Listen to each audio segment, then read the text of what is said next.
திருவள்ளூர் அடுத்த மேயூர் கிராமத்தில் பாபு என்பவர் தனது நண்பருடன் சேர்ந்து 2012ஆம் ஆண்டு கணேசன் என்பவரிடம் 48 ஏக்கர் நிலத்தை 1 கோடியே 20 லட்சம் ரூபாய் மதிப்பீட்டில் அக்ரிமெண்ட் செய்துள்ளார். ஆனால் கணேசன் நிலத்தை வழங்கவில்லை என்று தெரிகிறது.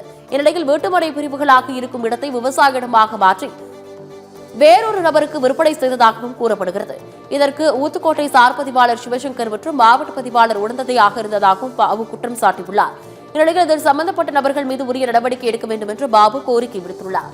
12 கணேசன் என்பவரிடத்துல மெய்யூர் கிராமத்தில் இருக்கும் 48 ஏக்கர் நிலத்திற்காக 1 கோடி 20 லட்சம் ரூபாய் பணம் கொடுத்து அக்ரிமெண்ட் போட்டோம். ஆனா அவர் எங்களுக்கு நிலத்தை கொடுக்காம எங்களை ஏமாத்தணுன்ற முயற்சியில இதை யாரும் விற்க கூடாது வாங்கக்கூடாதுன்னு நாங்க கேஸ் போட்டுக்கிறோம், வழக்கு போட்டுக்கிறோம். இது லேஅவுட் போட்ட இடம். ஆனால் இப்பொழுது கணேசன் என்பவர் என்ன பண்ணிக்கிறாருன்னா இந்த ஸ்கொயர் ஃபீட்டா இருந்த இடத்தை மாற்றி ஒரு கம்பெனிக்கு இதை விற்கிறார். இதுல சர்க்காரையும் ஏமாத்துறாரு, எங்களையும் ஏமாத்துறாரு. அவர் மீது தக்க நடவடிக்கை எடுக்க வேண்டும்.